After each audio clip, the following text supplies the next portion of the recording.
Jadi dengan tenang dia mengalami menjalani hukuman, tak ada membuat onar apa dalam cara ikut apa arahan.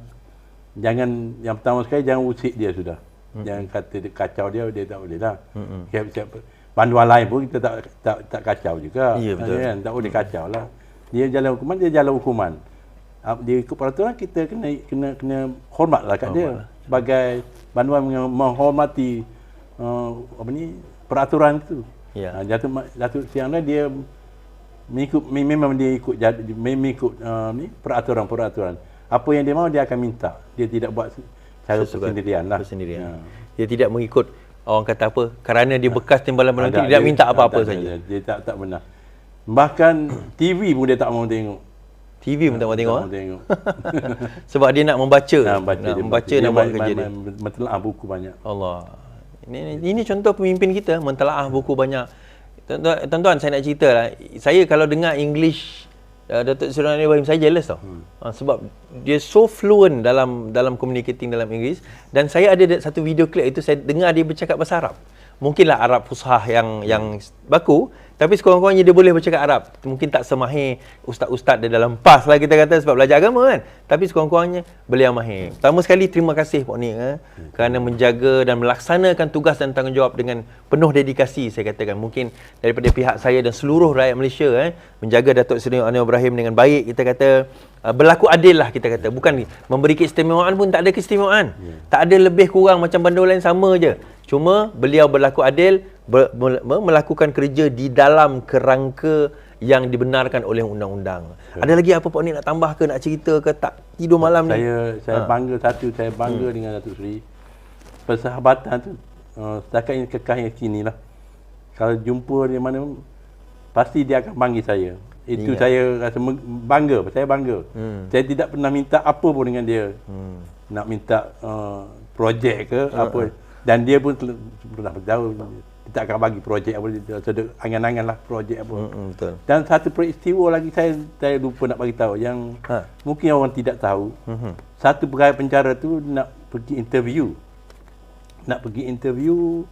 sebagai cikgu di MRSM. Satu pegawai penjara? Satu pegawai penjara. Dia pegawai penjara lah. Dia nak pergi interview untuk dapat cikgu di MRSM. Jadi dia jumpa saya dan bagi tahu saya lusa tu dia nak cuti, nak pergi interview. Nak pergi interview, tak tahu ada dapat tak tahulah dia kata. Saya bagi tahu kat Datuk Seri Anwar. Saya kata si Fadil tu nak pergi interview tu. Interview kat mana dia kata? Kata MRSM. Lepas tu dia panggil Fadil tu. Dia suruh Fadil tu buat surat lah. Dia tengok surat, dia tip atas surat tu. Kalau ada rezeki hang dapat. Dia sign atas surat tu. Alhamdulillah Fadil tu dapat. Fadil tu siapa? Dia pegawai penjara. Pegawai penjara. Oh, tapi nak jadi cikgu. Nak jadi cikgu. Dia minta jawatan baru lah. Cikgu di MRSM. Dapat. Oh. Signature. Rezeki dia. Tapi rezeki dia. Sabitnya signature. Dia kata kalau dia ni interview, kalau ada rezeki yang dapat dia kata. Dia saja sign. Ya. Alhamdulillah. Itu kata jasa Datuk Seri Anwar Ibrahim tu sendiri, peribadi dia. Dan inilah orang yang kita dapat sebagai pemimpin sebenarnya. Yang pertama, dia akan mengutamakan orang lain berbanding dengan diri dia dahulu.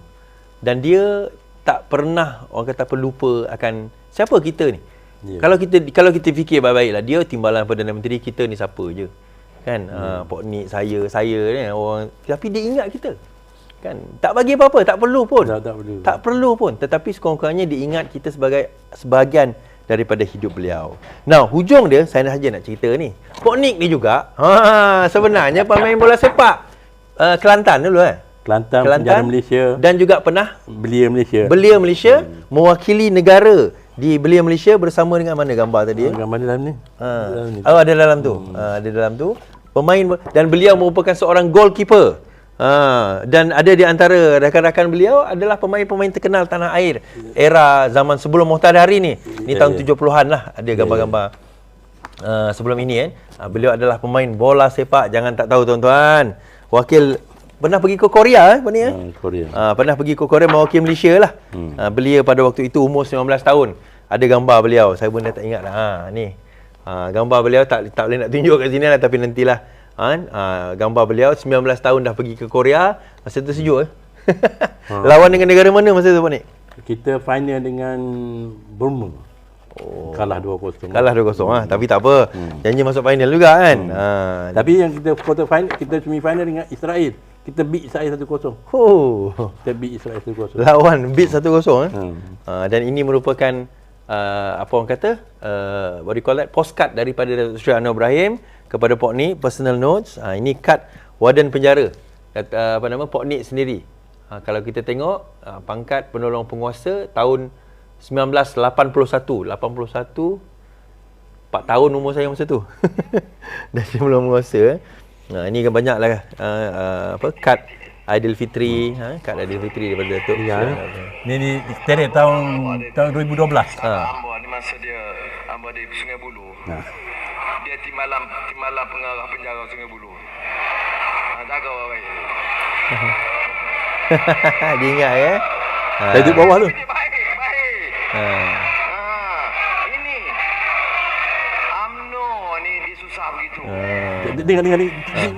Ini tinggal Pegawai kanan tentera sokong Pakatan Rakyat. Ini pegawai penjara masa duduk pun dia sekat sana bagi susah hamba. Tapi demo ni semua mari bisik. Assalamualaikum tu. Doa kita doa selamat. Ini tu orang Kelantan molek lah. Terima kasih banyak. Ada lagi cerita. Ada dengan cerita. Okey, nanti kita tengok benda ni. Okey, saya tutup dulu dah tuan-tuan. Terima kasihlah Pok Nik menjaga keselamatan. Terima kasih Pok Nik terus bersama dengan apa orang kata berkongsi cerita ni. Mungkin tak ramai yang tahu dan saya sekarang ni nak sebarkanlah supaya ramai orang tahu bagaimana peribadi kisah Datuk Seri Anwar Ibrahim. Mungkin apa orang kata, orang nak kata apa katalah. Orang nak kutuk kata kutuklah. Orang nak cerita apa cerita, tapi orang ni tidak bersama dengan batang tubuh Datuk Seri Anwar Ibrahim. Pok Nik bersama dengan beliau yang membaca, yang apa orang kata menulis, yang akhlaknya sedemikian, berguru setiap minggu turun, belajar tahfiz daripada seorang banduan yang juga hafiz.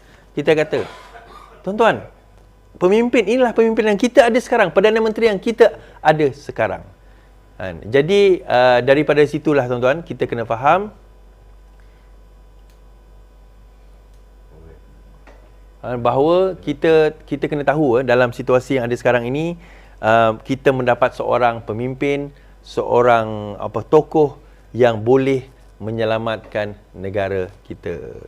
Jadi saya harap tuan-tuan kita sedar. Saya harap anak-anak muda tahu apa yang berlaku dalam negara kita. Okey.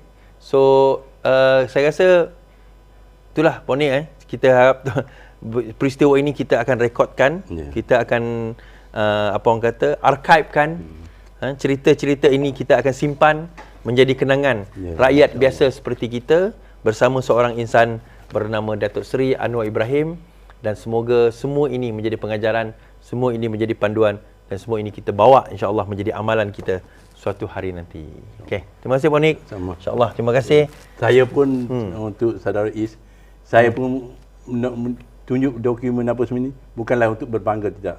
Cuma saya rasa sebagai tanggungjawab memberi kesedaran untuk anak-anak muda, yang generasi muda akan untuk berhati-hati untuk memilih pemimpin. Kerana kalau negara kita ada perasuah pun, memang kita tidak akan aman dan negara itu akan jadi porak penanda.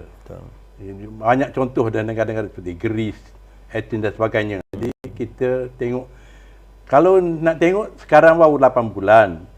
Bagi satu penggal, kita tahu kalau tak jadi macam apa yang janji, kita tukar pemimpin lain. Itu yang jangan tunggu 33 tahun. Jangan tunggu. Insya-Allah. Saya rasa Datuk Seri boleh buat. Dia boleh buat. Baik. Itu saja daripada saya dan juga Pok Nik. Sekian, selamat malam. Selamat beristirahat. Terima kasih. Yang penting lawan, tetap lawan. Assalamualaikum.